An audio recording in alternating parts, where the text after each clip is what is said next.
Money Radio. Thank you for joining us. It is always a delight for me to get together with Gerald Celente from the Trends Journal and the Trends Research Institute.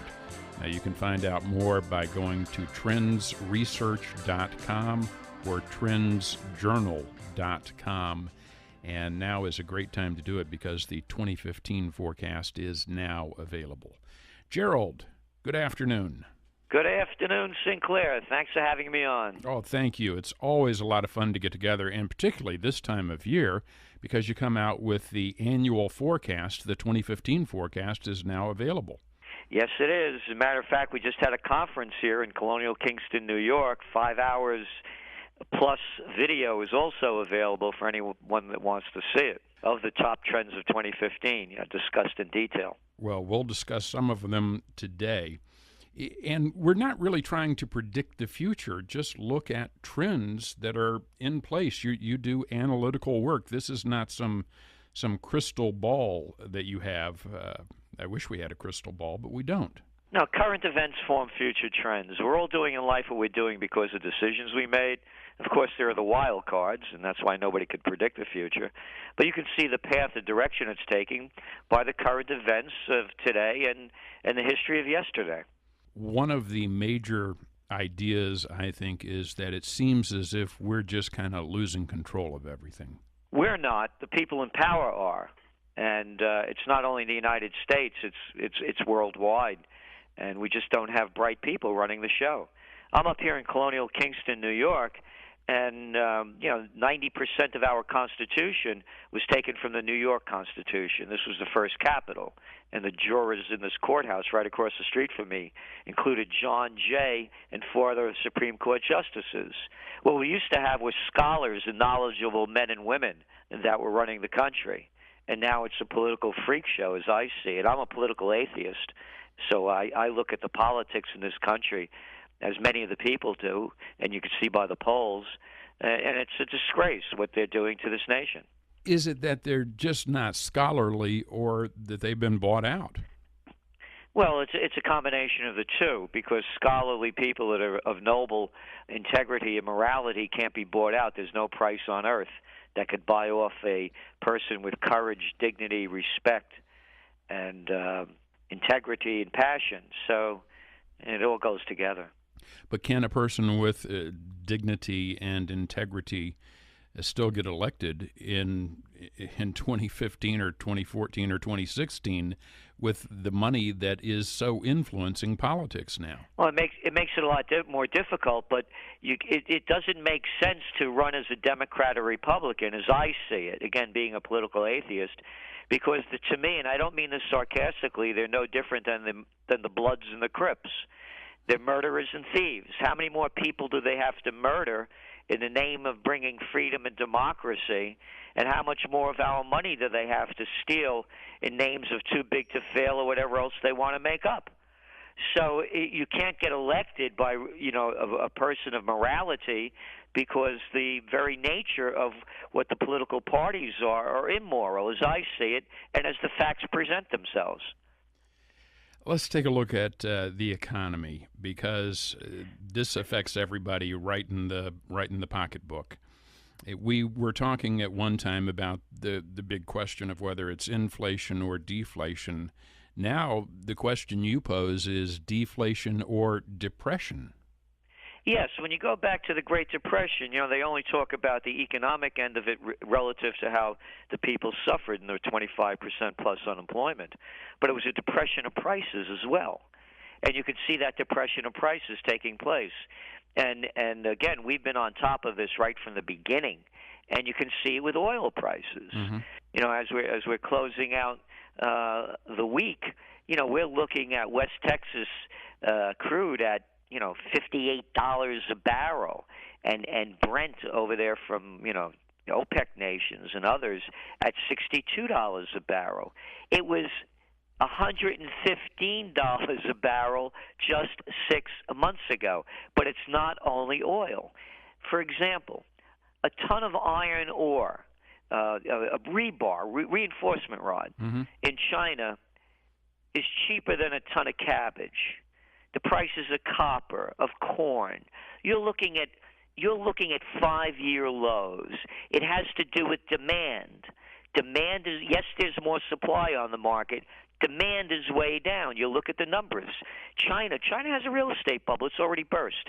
If the United States and Europe don't buy, China doesn't make. If China doesn't make, all those rich natural resource exporting countries like Australia and Canada and Brazil and Bolivia, they're not exporting because China's not buying. So this is a big cycle we're in.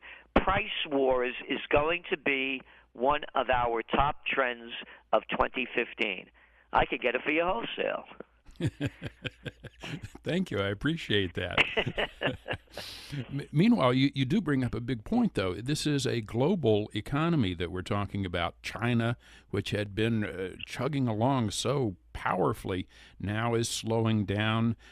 The Eurozone is completely stagnant. And Japan, well, it just can't seem to get out of its own way. Again, when you look at China and you look at Japan, you look at the United States, you look at Europe, everybody's been playing the same game. Look, I've been on your show a lot of years, and I was saying things that were very unpopular when I was saying them, whether it was about the wars or about the economy. And when they started this whole scheme of too big to fails and quantitative easing, we came out with a trend alert in 2010 saying, it's a cover-up, not a recovery. They covered up the damage by printing trillions upon trillions of dollars worth of cheap money and record low interest rates. Do you realize that the Federal Reserve has not raised interest rates since 2006? This is unprecedented. In the old days, once upon a time, people used to have a little extra dough. They put it in the bank, and they got interest returned on what they put in the bank, and it was above the inflation rate. Mm-hmm. No more. Now you put it in, you don't get anything. And if you're over there in Europe, they have a thing called negative interest rates. Right. That's right. We'll charge you to keep money in the bank. How crazy is that?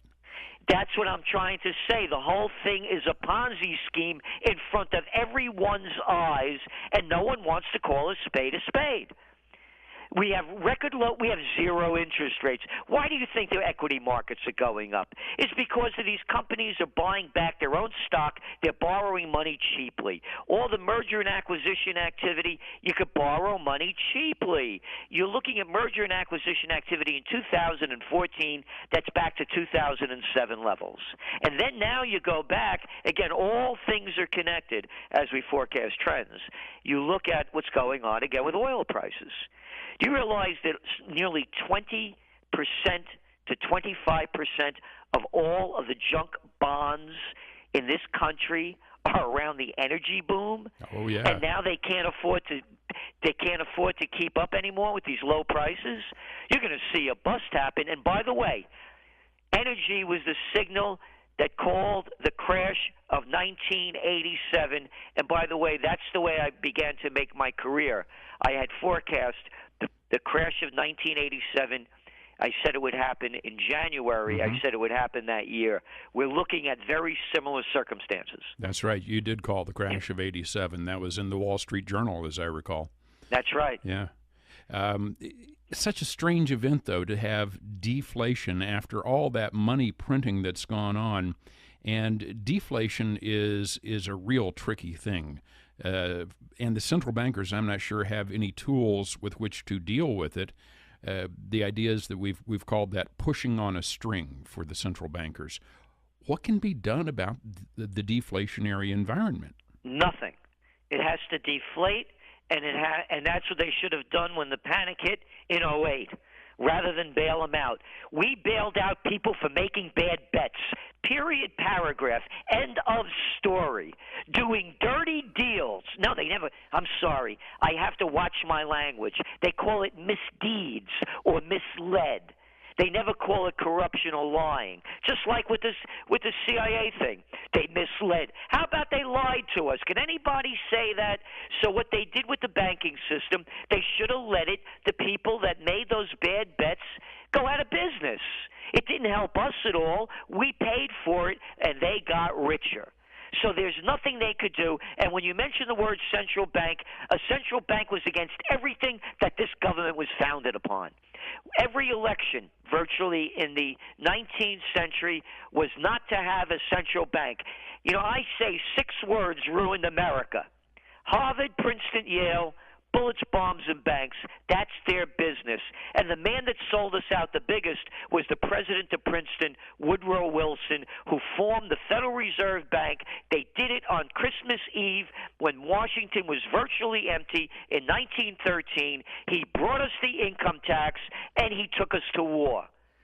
And Woodrow, you know, this is a guy with a bad attitude. Who named their kid Woodrow? You know, this just shows you the arrogance of these people. When I say Harvard, Princeton, Yale, you look at every leader in this country at every high level, in every agency, it's the club. And the club is getting rich, and they're making us pay for it with our money and our lives. Gerald, I got to follow up on what you said about the CIA and how they have lied to us. What do you think is going to be the fallout from this report on torture? And that just doesn't seem to be an American value. It's not an American value. It's a disgrace to this nation. If Hitler was doing this, boy, if the Iranians were doing this, if the Russians were doing this. Well, we'd have the Nuremberg trials. Oh, exactly. And that's what I would like to see again. Who knew what when? They lied us into war. Look, do you realize Americans paid for the murder of over 1 million Iraqi civilians? I wonder why they hate us. And do you realize all our soldiers that gave their lives, limbs, and minds based on lies, and they roll out this guy Dick Cheney as though he's a credible human being? Why, that CIA report's a load of crap, he says. I say he is. Who's telling the truth? The CIA report or Dick Cheney? I could tell you a story. I did a talk for, I can't mention the name, but it's one of the top agencies of private agencies in the nation. And the guy went on to tell me how his father, who was a top CIA guy, told a story how Dick Cheney used to go to Langley, where the CIA operations are. Mm-hmm. And he'd go over to the guys and he'd say to them, "Boys, thank you very much for the great job you're doing." And he'd go to these young guys and he'd say, "Do you see anything about Saddam Hussein's weapons of mass destruction?" And they said, "No, sir, we haven't found anything yet." And he said Dick Cheney kept going there. You know, when the vice president goes, it's a big deal. Sure. Until it became the thing, "Well, sir, we think we have something. We think we might have some." In other words, they pressured them into this. The whole system is corrupt. It's immoral at every level. The people know it, Sinclair, when you look at the polls and you see how lowly they look at the senators and congressmen. And why shouldn't they? Look at the people who are leading us. To me, it's a freak show. And I could name the names from Pelosi to Lindsey Graham, from Mitch McConnell to Harry Reid, from Obama to Clinton to Bush. These are not my leaders. To me, speaking only for myself, they are traitors to everything this nation was founded upon. The nation that made this the envy of the world, the land of opportunity, has been stolen from us by people fulfilling their psychopathic and sociopathic mental disorders. I've got more to talk about with Gerald Celente, and you really need to read the Trends Journal. The December edition of the Trends Journal has the forecast for 2015, a first look at the critical trends that will affect all of us. And if you'd like to get a head start on 2015, this is how you do it. You read the Trends Journal. In fact, read the Trends Journal every month. It's just marvelous, marvelous information, incredible insight. You can find out more at trendsresearch.com or trendsjournal.com. trendsjournal.com or trendsresearch.com. And be sure and check out the 2015 forecast. We've got more with Gerald Celente in just a moment.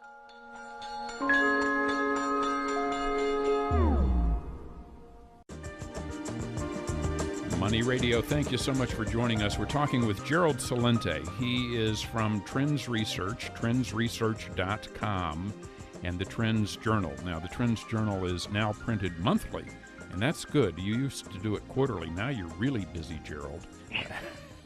And the 2015 forecast is now available. And if you want to know what's going to happen in 2015, the best place to find out is the 2015 forecast from Trends Journal. It's always just remarkable how accurate Gerald Celente really is. We were talking about the lies of the CIA. We were talking about the manipulation of the central bankers in the economy. But really, we look around, Gerald, and it seems as if every single market, I mean, from LIBOR to derivatives to the metals markets, on and on and on. And you talked about the financial engineering, the stock buybacks, and all that that's going on in the stock market. Everything is rigged. Matter of fact, that's one of our top trends, written by the way, Dr. Paul Craig Roberts, the former Assistant Treasury Secretary under Ronald Reagan, and it's the grand manipulation.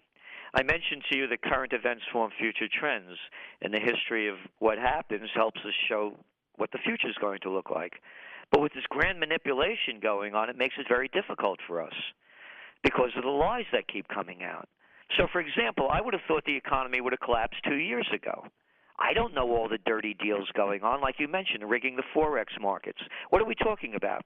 Oh, $5.3 trillion a day? A day. When you look at the LIBOR market, rigging the interest rates, it's been rigged to the tune of over 700 trillion with a T dollars.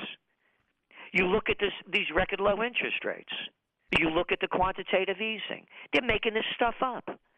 So, yes, it's the grand manipulation and lies coming out constantly. You know that saying, the fish rots from the head down. Mm-hmm. If they're lying and cheating from the top, they're robbing us blind, and you want to play it straight? That's what they mean when they say the fish rots from the head down. We don't have morality and integrity and courage and self-respect. So the people are mirroring what Washington and the rest of the major nations are mirroring. So the people are a reflection in many ways of the leadership. And that's why you're seeing this grand manipulation at the level that's going on, right from the top all the way down to the auto mechanic, down to the bottom.